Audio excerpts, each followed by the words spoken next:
Hi all, அஸ்லாம் வலைக்கம். எல்லாரும் எப்படி இருக்கிறீங்க? ஸோ வீடியோஸ்லாம் போஸ்ட் பண்ணியே ஒரு வாரத்துக்கு மேலே ஆகுது. ஏன்னா பர்த்டே வெக்கேஷனாக வெளிநாடு போயிருந்தோம். ஸோ அதனால தான் எங்கே போயிருந்தோம் அப்படிங்கிறத வீடியோ லாஸ்ட் வரையும் பாருங்கள், கண்டிப்பாக தெரியும். போர்டிங் போட்டதுக்கு அப்புறம் சாப்பிட்லான்ட்டு ஒரு ரெஸ்டாரண்ட்டில் தான் வந்திருந்தோம். ஸோ நாசி லிம்மா அது கூட வந்து சிக்கன் ரைஸ் எல்லாமே வாங்கி சாப்பிட்டுட்டு எங்களுக்கு ஃப்ளைட் வந்து ஈவினிங் 5 மணிக்கு மேலே தான். எங்களுடைய கேட்டில் போய் உட்காந்துடலாம் அப்படின்ட்டு போகிறப்போ ஃபைனலாக வச்சாங்க செக்கு. ஸோ அங்கே வந்து ஹேண்ட் லக்கேஜ் வந்து செக் பண்ணிவிட்டு யாருக்கெல்லாம் வெயிட் எக்ஸஸாக இருக்கோ பே பண்ண சொல்லியிருந்தாங்க. ஸோ பே பண்ணிவிட்டு ஃப்ளைட்டுமே ஏறியாச்சு. ஒரு அழகான வியூ சன்செட் ஆகிட்டு இருந்துச்சு. நாங்கள் சாப்பிட்டோம் ஏர்போர்ட்லேயே அப்படிங்கிறதுனால ஃப்ளைட்டில் எதுவுமே வாங்கி சாப்பிடல, தண்ணி மட்டும் தான் வாங்கி குடிச்சிருந்தோம். அல்ஹம்துலில்லாஹ் நல்லபடியாக ஏர்போர்ட் வந்து ரீச்சுமே ஆயாச்சு.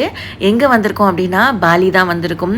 ஏர்போர்ட் உள்ள வந்ததுமே நம்ம ஆன் அரைவல் விசா அது கூட இமிகிரேஷன் எல்லாமே முடிச்சதுக்கப்புறம் சிம் கார்டில் இருந்து மணி எக்ஸ்சேஞ்ச் வந்து நிறைய இருக்கும். ஸோ நம்ம எல்லாமே அங்கே பார்த்துக்கலாம். ஸோ லைட்டாக பர்கர் மட்டும் சாப்பிட்டுட்டு நாங்களுமே கிராப் புக் பண்ணிட்டோம். ஸோ கிராப் புக் பண்ணால் இங்கே ஈஸிலி கிடச்சிரும். ஸோ நாங்கள் நல்லபடியாக ஹோட்டலுமே வந்து ரீச் ஆயாச்சு. நம்மளுடைய யூடியூப் அண்ட் இன்ஸ்டாவை சப்ஸ்கிரைப் அண்ட் ஃபாலோ பண்ணி வச்சுக்கோங்க. அப்போ தான் நெக்ஸ்ட் மினி விளாக் பார்க்கலாம்.